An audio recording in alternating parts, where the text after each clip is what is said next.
Get your filthy self off my marble. The back alleys where trash like you belongs. Taylor, front desk manager of the Aldridge Grand, snarled that at the only black man in the city's most expensive lobby, a stranger in a gray maintenance jacket. He didn't flinch. Signed work order. Contractor's badge. I'm cleared for this floor. I don't care what's in your hand. A black man in a dirty jacket doesn't stand in my lobby. Just tell me what rule I broke. The rule is I don't have to look at you. You don't belong here. That's you seeing a black man and deciding he's garbage. Diane tapped her gold nameplate. My word is the only law here. Security, remove him. 40 guests looked away. No one spoke for the black man. His name was Samuel Brown, 46.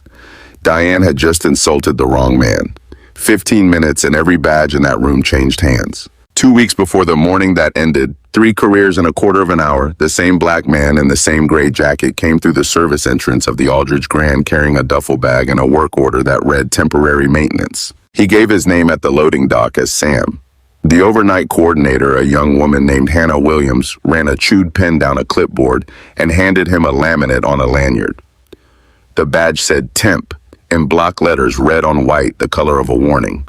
Temps use the side door, Hannah said not unkindly. Keep the lanyard on where they can see it. Mr. Anderson notices who's wearing one and who isn't. Sam clipped it to his collar. Anderson runs the place. Runs everything. She lowered her voice, though there was no one near. You'll learn the rules quick. The main one is this. Don't be a name he circles. She tipped her chin at the wall behind the time clock. A schedule hung there under a scratched sheet of plastic, and 3 names on it glowed under yellow highlighter, the way a teacher marks the answers that are wrong. Beside 2 of them, somebody had penciled a close at 1 in the morning and an open at 6, the same person night after night, back to back with no real sleep wedged between. Sam read that board for a long moment. Then he punched in. The clock swallowed his card with a hard slam that echoed off the concrete. The back of the house ran on a different set of laws than the marble out front. Here the air smelled of bleach and hot lint, and one fluorescent tube had flickered so long the stutter had become part of the ceiling. Taped by the coffee machine hung a sheet advertising a loyalty perk, an extra paid day off for any employee with a clean record and no formal complaints on file. Sam read it twice. It had the shape of a reward and the smell of a leash. A dishwasher younger than the coffee stains glanced at the sheet, then at Sam, then away the way people look away from something they have learned it is dangerous to name. At shift change, the general manager arrived like a man walking onto a stage he had built for himself. Gerald Anderson wore a suit the color of wet slate and a smile that stopped short of his eyes. He gathered the overnight crew beneath the humming lights and told them the Aldridge was about to reclaim its throne as the finest address in the city, that the grand reopening would put every one of them on the map. That excellence was simply a habit, and habits were built by people who did their jobs and did not complain. Halfway through the speech, his phone buzzed. He turned his back to the room and dropped his voice, and Sam, coiling a hose nearby, heard the shape of it. It's handled, Anderson murmured. Upstairs we'll get the numbers looking exactly like this by the gala. Tell them to hold my paperwork 1 more week and it's done. Upstairs. Sam turned the word over and set it somewhere he could find it later. For the rest of the shift, he did what temps do. He chased a rattle in a laundry vent, reset a trip breaker, and oiled a fire door that had screamed on its hinge for a year. When the main service elevator jammed between floors with a cart of linens trapped inside, 2 staff engineers stood in the corridor arguing about whether to phone the vendor. Sam listened a moment, opened the control panel, found the misaligned relay by feel, and had the car moving again in 4 minutes flat. He knew that shaft. He knew the whole building, in fact, the way a man knows a house he once lived in. Though nobody thought to wonder how a temp on his first night could know it at all. By 2 in the morning, the lobby had emptied and gone quiet. Sam pushed a mop across the marble and watched the supervisor work the front desk alone. A woman in her 40s, unhurried and exact, fixing a double-charged folio, soothing a jet-lagged guest, catching a clerk's error and covering it without a word of blame. Her badge read Grace Wilson, Overnight Operations. When the last guest drifted off, Grace did not sit. She drew a worn spiral notebook from under the desk, checked the quarter twice, and wrote in it, dates times a fast, neat hand, then slid it back out of sight. Near the revolving doors, an old doorman had been watching Sam mop. Walter Moore had worked the Aldridge for 40 years and missed very little. He studied the temp's face the way a man studies a photograph he cannot quite place, frowned and turned away troubled, saying nothing. Sam mopped a slow circle and let the questions stack up in him like water behind a wall.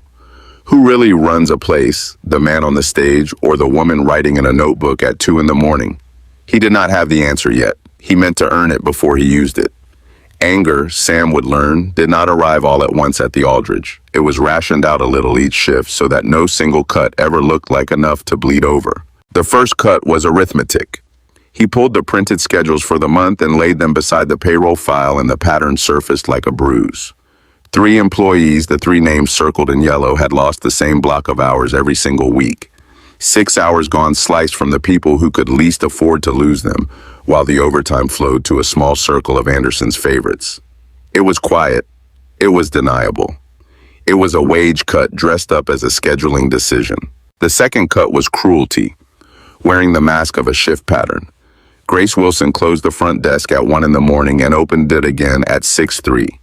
Nights running the shift stacked so tight there was no sleep to be had between them. On the 4th night, Sam watched her brace, both hands on the desk, blink the exhaustion out of her eyes by force of will and keep her voice warm for a guest who would never know what it cost her. The third cut was public, and it was the one that turned the slow leak in Sam's chest into a fire. A guest came to the desk at midnight and unloaded on Grace over a minibar charge that was not her mistake. Loud, ugly, leaning across the marble, calling her incompetent in front of a lobby full of people. Grace absorbed it with a professional stillness. Then Gerald Anderson emerged from his office, and instead of shielding his supervisor, he apologized to the guest, comped the suite, and in front of everyone on the record wrote Grace up for failing to de-escalate.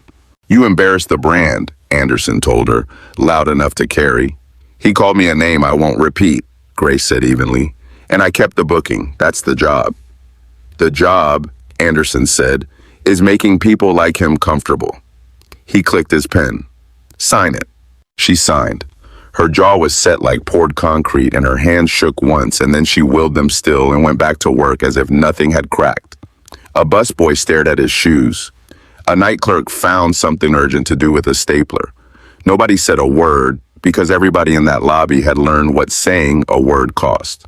Sam felt the old heat rise in him, the specific fury of watching someone good be ground down by someone who had never earned the right to grind anyone. He also felt the brush of it himself in smaller strokes.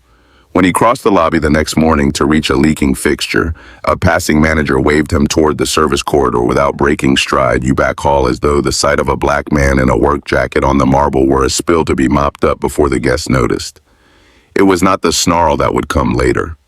It was the everyday version, the one that never made a scene because it never had to. He saw the same everyday version aimed at others all week once he knew to look for it. A bellhop who spoke with an accent got handed the bags and never the tip envelope. A housekeeper who had worked the same floor for a decade was told to use the freight elevator when she carried her cart through a wing where donors were staying so the guests would not have to share a car with the woman who made their beds. None of it left a mark you could photograph. All of it left a mark.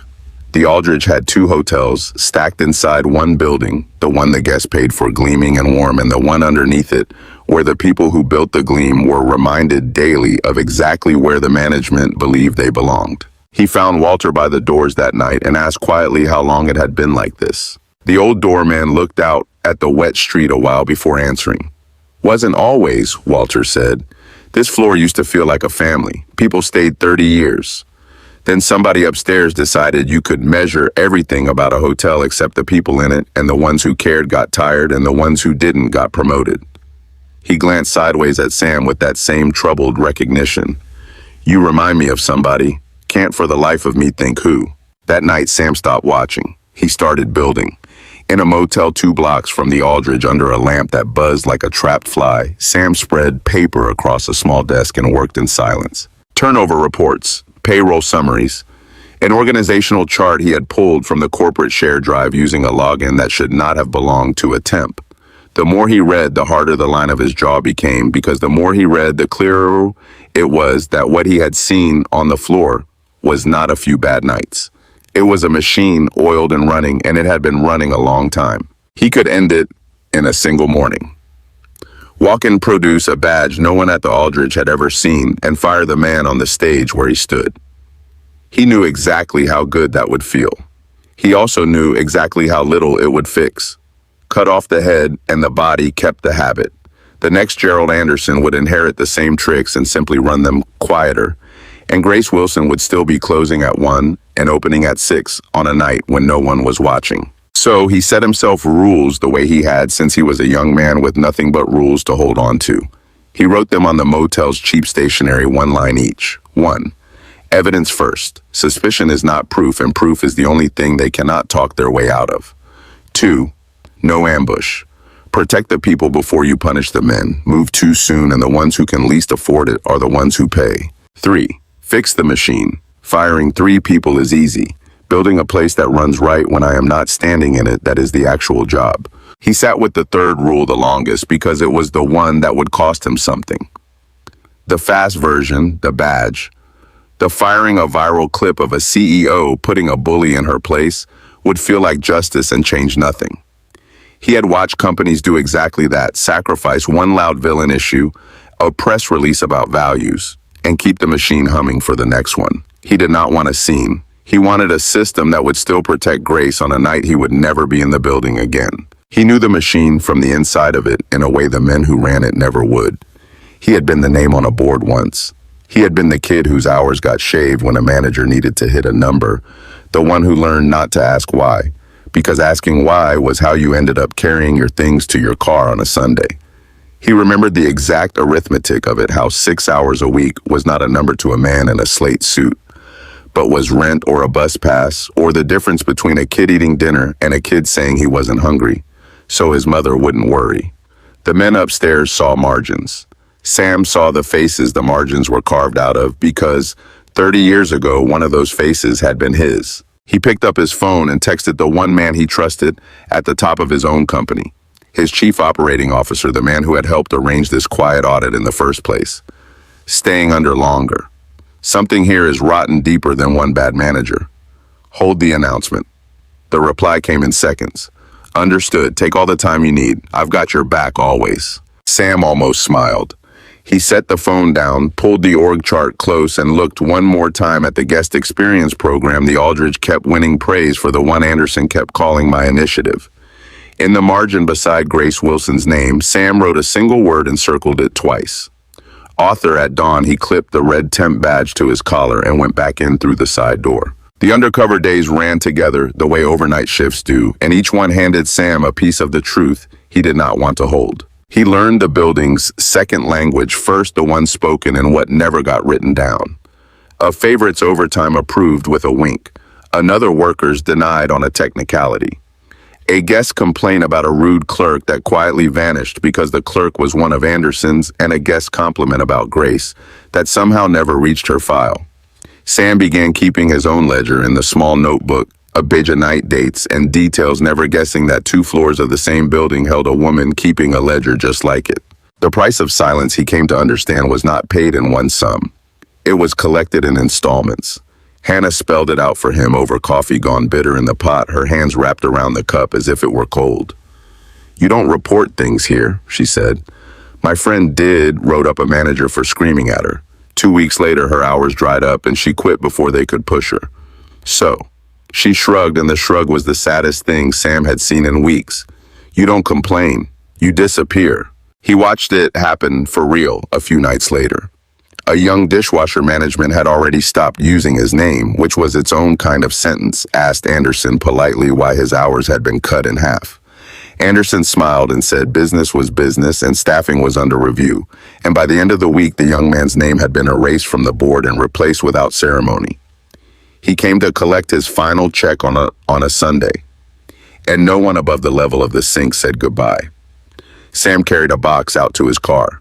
You did nothing wrong, he told him. The kid looked at him like the words were a language he had half forgotten. I know, he said. That's the part that gets you. Then came the theft that had a paper trail. In a staff meeting, Anderson walked the room through the guest experience program. The personal welcome notes, the follow-up calls, the small human touches that had lifted the Aldridge's scores and caught the eye of corporate. My initiative, he said twice, warming to the word like a man warming to applause, something I built from nothing. Sam watched Grace's face while Anderson spoke. She held it perfectly still, which told him everything. When the room emptied, he opened the program's paperwork in the shared drive. Every official document carried Gerald Anderson's name. Grace Wilson's appeared nowhere on any of them. The pieces were fitting now, and each one clicked into the next, like a lock turning. The hours led to the payroll. The payroll led to the favorites. The favorites led to the silence, and the silence led back always to the same office at the end of the hall where a man in a slate suit measured everything about a hotel except the people and called the sum of it excellence. Sam worked the edges of the building where no one looked. In a recycling bin outside the Human Resources office, he found a complaint form torn in half, the handwriting. Grace's filed and then killed. He photographed it. On a dead quiet night, he lifted the laminated schedule board off its nail just long enough to lay it flat and photograph every yellow mark, then hung it back exactly as it had been. Level to the millimeter. The board, the payroll, the buried form. The shape of the whole crime was rising out of the paper like a face out of fog. He was not the only one being careful. He caught Diane Taylor coaching 2 new hires in a corner of the lobby, pointing discreetly at certain members of staff. Him and her, "You keep them out of sight when the VIPs come through," she was saying. "Front of house is a brand. It has to look a certain way." The new hires nodded uneasy and learned the lesson she was teaching, which was that some faces were assets and some were liabilities, and management had already sorted everyone into one pile or the other. And then the ground shifted under him. A returning guest, silver-haired, expensively dressed, crossed the lobby, spotted Sam in his gray jacket, and lit up with recognition. "Well, would you look at that? Good to see you again, sir. Been years." He pumped Sam's hand warmly. Sam smiled, redirected the moment with a line about the plumbing, and got the man moving before it could bloom into a question. But Diane had seen the guest's face, the deference in it, the sir, and a small crease appeared between her eyebrows that did not smooth away. 2 nights later, Anderson called the temp into his office and asked far too casually where Sam had worked, before how long his contract ran, who at corporate had signed off on it. Sam answered smoothly. It made no difference. That same afternoon, Anderson ordered background checks run on every temporary worker in the building, and the check on Sam came back flagged, sealed, protected, the kind of file only executive access carries. Anderson did not guess CEO. His mind went where a guilty mind goes. Corporate has planted a spy. Someone upstairs is watching me. He moved fast, and paranoia made him vicious. He pulled Sam off the decent shifts and buried him in the sub-basement on the logic that a spy in the boiler room could not see much. He posted Wade Johnson near the back offices to log the temp's movements. He changed the code on the file room lock and told no one the new one. And in a late call behind a closed door, his voice pulled thin and tight, he gave the order that started a clock only he could hear. The paranoia changed the whole building. Anderson began arriving at odd hours to prowl the floors, standing at the top of the service stair to watch people work, counting who was where and when. He pulled 2 of his favorites aside and had them report on their coworkers, who the temp talked to, who lingered near the offices, who had been asking questions. A man who has spent years quietly stealing behaves the moment he thinks he is caught exactly like a man defending his home, and Anderson defended himself the only way he knew, by controlling the paper and frightening the people. The staff felt the temperature drop without being told why. Hannah stopped meeting Sam's eye in the halls. Grace worked with her notebook pressed flat under a stack of folios, writing only when the corridor was empty. The building held its breath, and somewhere in an office at the end of the hall, a machine was being warmed up to eat the evidence. Clean the files before the gala. All of it ours, complaints, the program history. Anything that could bite us. Run it through the shredder tonight. Down the hall, unaware, Grace Wilson took her worn notebook from the drawer and wrote the date the way she had every night for 2 years. Sam saw her do it, and something in his chest turned all the way over. She's documenting too. She has been building her own case alone this entire time with nowhere to send it. He was still holding that thought when Wade Johnson stepped into the sub-basement corridor and blocked out the light. "Anderson wants your locker searched," Wade said. "Now." Every photograph Sam had taken was in that locker. Sam did not run because running is what guilty men do, and he had made himself a rule about that. Sure, he said, and he walked Wade to the locker himself. The empty one 2 rows over, the one he had quietly started using the day the questions began. Wade searched, it turned up a change of clothes and a granola bar, grunted and left. By then, Hannah had already wheeled the real evidence, a phone and a folder taped inside a laundry cart, out to the far dock. She caught Sam's eye across the room and did not smile because they both understood how thin the ice under them had worn. He found Grace an hour later in the linen room writing. For a moment, the two of them simply looked at each other, the temp who took photographs, the supervisor who kept a notebook. Grace's eyes went hard and calculating, weighing whether he was corporate, a threat, a plant sent to trap her. "You've been watching," she said. "I've watched you watch." "I have." "Why?" He could have lied. He chose a smaller truth instead. "Because somebody should, and because you've been doing it longer than me." He nodded at the spiral notebook in her hand. 2 years. Grace's grip tightened on it. Then slowly she set it on the folding table between them and opened it, and the size of the risk she was taking was written in every line of her face. 2 years, she said. Every cut hour, every buried complaint, every time he put his name on somebody else's work. I could never get it to anyone who'd act. Every channel I used just died. Complaints go up and they never come back down. She looked at him. "So either you help me or you run to him and I lose everything tonight. I'm trusting you because you treated me like a person. That's the only reason I've got. Don't make me a fool for it." Sam laid his own evidence down beside her notebook, the payroll match, the schedule photos, the torn complaint form. And then the piece that made her go completely still, a proposal document, coffee ringed and 2 years old, that laid out the entire guest experience program in careful detail, dated long before Anderson had ever breathed a word of ownership. The author line at the top read, G. Wilson. "It has your fingerprints and his signature," Sam said quietly. "That's the whole story on one page." Grace pressed a hand to her mouth.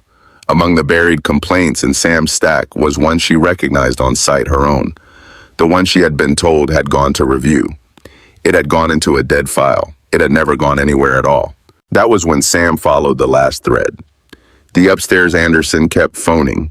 The hand that killed the complaints at the corporate level, the patron greasing the promotion. He traced the routing on the buried reports back to a single approving name, and he read it twice before he let himself believe it. Preston Davis, his own chief operating officer, the man who had helped arrange this audit, the man who 2 weeks earlier had texted, "I've got your back always." Anderson's brutal cuts made the Aldridge's margins gleam, and gleaming margins made Preston's numbers, and Preston's numbers made Preston's bonus. The rot did not stop at one bad manager in a slate suit. It climbed straight up into Sam's own company, into a handshake he had trusted for years. And Preston, wherever he was upstairs, had just been told an audit was live. The fall came fast the way falls do. Tipped off, Anderson did not wait for the shredder to hum through the night. He ran it that evening, fed the master file into its steel teeth, and stood watching the paper come out the far side in ribbons. Then he called Grace to his office and fired her on a fabricated charge effective immediately, hours before the reopening. On his way past the kitchen, he told Wade that the new girl Hannah would be next if she opened her mouth. Sam stood in the empty linen room with a gutted Case and Ally. Out on the street, and a traitor wearing the crest of his own company, and for the first time in a long while, he thought seriously about walking away and letting the machine keep the people it had already ground to dust. It would have been the reasonable thing. The case was ash. The one witness withstanding had just been fired and escorted out. His own second-in-command owned the paper trail and half the board's ear, and by close of business tomorrow, Sam might not have the authority to fire a bellhop, let alone a chief operating officer. Every rule he had written on that motel stationery pointed to the same cold conclusion.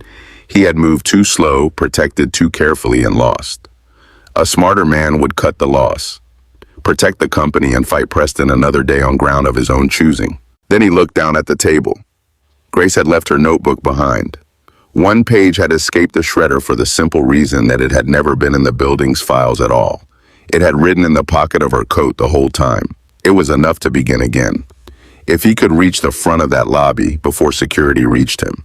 The Aldridge Grand reopened on a bright, cold morning with press along the ropes, board members in the good chairs, and 40 of the city's wealthiest guests filling the lobby with the low music of money at ease. At the center of it, Gerald Anderson waited to be named regional director and to accept an award for the very program he had stolen. And a black man in a gray maintenance jacket walked across the marble toward the front desk, because the surest way back into a locked building is to look like the help. Diane Taylor saw him and cut across the floor, and the words she chose were the same ones she had used on him before. Because to her, nothing about him had changed. Get your filthy self off my marble. The back alleys where trash like you belongs. Signed work order, Sam said, calm, holding up the pass. I'm cleared for this floor. A black man in a dirty jacket does not stand in my lobby. Diane's voice climbed for the crowd. You don't belong here. People like you make our guests sick. That's you seeing a black man and deciding he's garbage, Sam said, and the lobby had gone quiet enough now that everyone heard it. Diane tapped her gold nameplate. My word is the only law here. Wade, remove him. And that was the moment a fired supervisor walked into a reopening she was no longer allowed to attend. Grace Wilson crossed the marble in the same coat she had worn out the service door the night before, and she did not look afraid, and she did not look at Sam. She looked straight at Anderson, who had frozen with a smile half built on his face. You are not going to stand up there, Grace said, loud enough to still the room and be honored for something you took from me. Anderson recovered first. An ex-employee having an episode, he announced smoothly. Wade. That was when Samuel Brown reached into the gray jacket and clipped on a different badge and held it up and let the light catch it. It did not say temp. It said his name, and beneath it 3 words. Founder and CEO. A gasp moved through the lobby like wind across a field of wheat. Diane's face went the color of the tablecloths. Wade stopped mid-stride, one hand still half raised. And in that suspended second, every person who had looked at a black man in a work jacket and decided he was no one understood all at once exactly whom they had been trying to throw into the alley. But Anderson did not fold. He smiled wider and he played the only card he had left. The CEO, he said, savoring it. How wonderful. Except the board voted this morning, Mr. Brown. A restructuring. You are out effective at close of business today. I don't answer to you anymore. He spread his hands to the room like a man inviting applause. I answer to Preston Davis now. So, by all means, fire me. The authority in Sam's badge died in an instant. A murmur ran the length of the lobby. In the good chairs, a board member found something fascinating about his own shoes. Sam did not reach for a title he no longer held. He reached for the 2 things that had never depended on it. I'm not going to fire you with my authority, he said. I don't need it. He raised his voice, and it carried without effort. Hannah. At the back of the crowd, Hannah Williams lifted her phone, and the lobby's own display screen, cued for Anderson's tribute video, filled instead with the truth. The shredder still warm. The schedule board 3 names in yellow. A payroll sheet laid beside it, the same 6 hours cut every week from the same 3 people. And a proposal document 2 years old, its author, line reading, G. Wilson. Grace opened her notebook and read from it plainly without theater dates and names and sums, the record no one upstairs had ever let her deliver. Then one by one, staff who had come to serve the reopening stepped forward instead. A housekeeper, a night clerk, Walter Moore straightening to his full height. Each said one small true thing out loud in front of the guests and the press and the board. Sam turned the screen one final time to an email chain, the routing of every buried complaint, resolving to a single approving name. Preston Davis. The board members present read it in real time, and one after another went pale and still. You voted this morning on numbers Mr. Davis built out of these cut hours, Sam said to them, and his voice did not rise because it did not need to. Now you have seen how the numbers were made. He turned to the 3 at the front of the room. Gerald Anderson, Diane Taylor, Wade Johnson. Your access is revoked as of this moment under the conduct policy, not because I am angry, but because the evidence is on the wall and the policy is plain. Turn in your keys. No one shouted. No one gloated. Wade set his radio on a side table and stepped back. Diane walked out with her chin high and her eyes streaming. Anderson opened his mouth, found a room that had turned entirely against him, and closed it again. Before the press had even lowered their cameras, the board suspended Preston Davis pending investigation. 15 minutes. Every badge in that room had changed hands. Sam looked at the shaken lobby and at Grace standing with her notebook still open in her hands, and he said the only thing that felt true. That was the easy part. Now the hard part starts. Firing the guilty had taken 15 minutes. Rebuilding a place that had been taught not to trust took the rest of that day and every day that followed, and Sam knew the difference better than anyone in the building. By afternoon, the staff had gathered in the same break room where the loyalty perk had hung, and they watched Samuel Brown with the flat wariness of people who had been promised things before, and then watched the promises drive off in nice cars. He saw the wariness plainly, and he did not argue with it. He set out to earn against it. He started with the machinery because the machinery was what had done the harm. He announced an independent complaints office that reported outside the hotel's chain of command so that no future Anderson could ever again bury a report simply by being the person the report was about. He ordered every complaint in the dead file reopened and read aloud to the people who had filed them, including the one torn in half in a recycling bin, including Grace's. Then he tore down the loyalty perk himself, the sheet that had quietly paid people to swallow their grievances, and in its place he pinned the number of the new complaints office and a single line of type. Speaking up cannot cost you your hours. That is now a rule, not a promise. A rule, he told them, is a thing a worker can point to when a manager forgets it. A promise is only ever as good as the man who made it, and the men who had made promises here had just been walked out into the cold. Not everyone believed him, and he did not ask them to. A line cook stood through the whole announcement with his arms folded like a locked gate. "We've heard corporate care before," the cook said. Then corporate drives back to the tower and the same guy's still standing over us the next morning. "Then hold me to the rule and not to the speech," Sam said. "If your hours get cut for speaking up, the numbers on the wall. Call it. If nothing happens, you were right about me and you can tell the whole crew you were." The cook unfolded his arms part way. It wasn't a trust. It was the door to trust left open a crack, which was more than that room had offered anyone in years. He did the thing that mattered more than any speech. Next, he restored the money. Every hour cut from those 3 names over 2 years was calculated to the minute and paid back with interest that same week. When the first corrected check came off the printer, an older housekeeper who had said nothing through the entire ordeal put her hand over her mouth and had to sit down on a milk crate. He reinstated Grace Wilson before lunch was over. And then he did not stop there. The guest experience program has an author. Sam told the assembled staff, and he handed Grace a document with her own name restored to the top of it. "It's hers," so's the title. He named her operations manager of the Aldridge Grand and pinned a new badge to her collar himself. Not temp, not a color-coded rank, only her name and her role, the belongings she had earned 12 years earlier and been denied 5 times over. The shredder was wheeled out of the back office that afternoon and did not come back. Somebody in maintenance joked that it ought to be retired with full honors. Nobody laughed and everybody understood exactly why. Grace's first act as manager was to walk to the wall beside the time clock and lift down the laminated schedule board with its 3 yellow names. She wiped it clean in front of the whole crew, the marker squeaking, and wrote a new one. She restored the 6 hours. And at the very top in block capitals, she wrote a rule and read it aloud as she wrote it. No one closes and opens the same night, not ever again.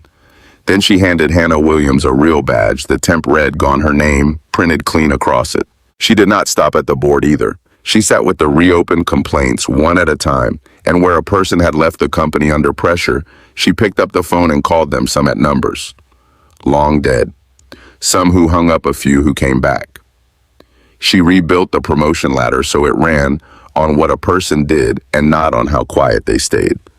She wrote the true history of the guest experience program into the training binder, her name and the dates, so the next manager would inherit the truth instead of a lie with a ribbon on it. Sam signed the corporate side of all of it, from a folding chair in the break room, the funding for the complaints office, the back pay authorizations, a company-wide review of every property that ran the same scheduling software, the same cruel way. He signed it there on a clipboard among the people it was for, instead of in a tower across the city, because he had learned long ago that a decision feels different to the person who makes it when the people it lands on are close enough to hear the pen scratch. And when the wall was rewritten and the badges were pinned and the checks were printing, Sam stood in the doorway and did not step forward to take the marker back. That was the entire point. He had spent 30 years learning that the measure of a leader is not the room going silent when he speaks, but the room running well after he leaves it. He gave Grace the wall and the authority and got out of her way. "You could run this hotel from a chair by the door," Grace told him. Later, a tired half smile on her face. "That's the idea," Sam said. "The best thing I can build here is a place that doesn't need me in the room." There was still one question no one had asked out loud, and it was the oldest question in the building. It answered itself in the kitchen 3 nights later when the new manager threw a late meal for the overnight crew and Samuel Brown carried his plate to the back and sat down among the dishwashers instead of the suits. Walter Moore watched the founder of a hospitality empire settle onto an overturned crate beside the sink, and the recognition that had troubled the old doorman for 2 weeks finally landed. He crossed the kitchen slowly and stood over Sam, squinting hard. "You bust this same rack," Walter said. "Didn't you, son? A long time ago." The kitchen went quiet. 30 years ago, Sam said. "I was 16. I washed dishes on that rack right there for a summer and the winter after it. I slept 2 bus rides from here, and one night a doorman with a bad knee caught me eating a guest's cold leftovers off a returned plate. And instead of writing me up, he went to the staff line and brought me back a real meal and told me to keep my head up." He looked at Walter. "You had more hair then." Walter's eyes filled and he laughed to cover it, and the laugh broke in the middle. "I'll be damned," he said. "The dishwasher. You told me to keep my head up. I did. Took me a while, but I did." Sam looked around the steaming kitchen, the same tile, the same heat, a new young crew who had no idea what the room had once been to him. "I couldn't remember your name for 30 years, and I never once forgot your face. I bought this whole company partly to find out whether places like this still treated their kids the way you treated me." His jaw tightened. "They didn't. And that's on me too, for not looking sooner." Walter lowered himself onto a crate across from him, knees creaking, and was quiet a moment. "You want to know the truth of it?" The old man said. "I almost didn't do it that night. Feeding a kid off the staff line was against the rules even then. I could have lost the job." He shrugged, the same tired shrug Sam had seen on Hannah on a dozen others worn by everyone who had ever worked a floor like this one. "But a rule that tells you to let a hungry kid stay hungry isn't a rule worth keeping. Figured that out a long time ago. Looks like you built a whole company on it and didn't even know where you got it." Sam laughed, and it came out rougher than he meant. "I know now." Grace, leaning in the doorway, said quietly, "You looked eventually. Most people never do." She came and sat on a crate beside him, off the clock, the new manager's badge still on her collar because she had not wanted to take it off yet. Hannah carried 2 more plates over from the staff line and sat down like she belonged there, because now she did. For a while, nobody talked about hours or complaints or the man who used to stand on the stage. They talked about nothing at all: a rude guest, a good song, a birthday coming up. And the nothing was the whole point, because a person only trades nothings with people they feel safe beside. "They told me I did not belong here," Sam said at last, and there was no anger left in it, only something quieter and older. "In this jacket, twice." He rolled up his sleeves. "I belonged here before any of them ever clocked in." He stood tied on an apron and ran a rack of dishes through the machine with his badge left behind on the crate, hands in the hot water, steam on his face. Grace and Hannah and Walter laughing around him. Walter pulled up a stool and dried while Sam watched the 2 of them falling back into the old rhythm without a word about it, and the young crew watched their doorman and their owner argue cheerfully about whether the machine ran hotter than it used to. It was a small thing. It was the whole thing.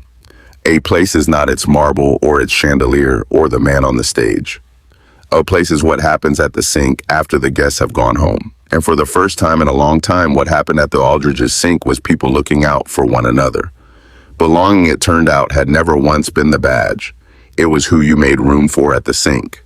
The Aldridge Grand ran and it held. The independent complaints office stayed open and stayed busy in the healthy way, catching small problems before they could grow teeth. The audit that had started with one hotel spread across every property Brown Hospitality owned, and the quiet network that had rewarded managers for squeezing their people came apart, contract by contract, name by name. Preston Davis did not return. Grace Wilson ran the Aldridge from a chair near the door, mostly and rarely had to raise her voice because the rules on the wall did the raising for her. Hannah Williams was promoted twice inside a year.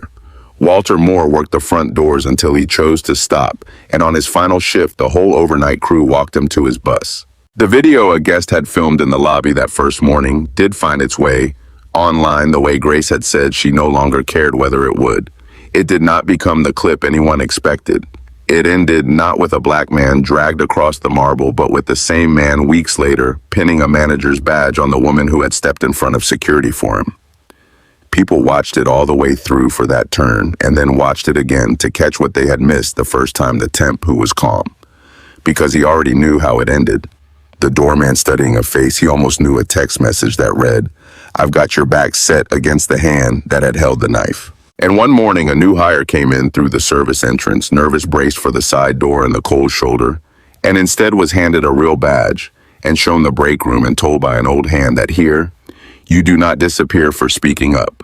Here you belong. Somewhere you were told you didn't belong, a room, a lobby, a job, a table you had every right to sit at. You know the exact weight of it. If you carry a moment like that, put it in one sentence below. Someone scrolling past needs to know they are not the only one who was ever made to feel small in a place they had earned. And if this is the kind of story you want more of, quiet dignity winning by the rules and no one having to become cruel to beat cruelty, then you already know what to do.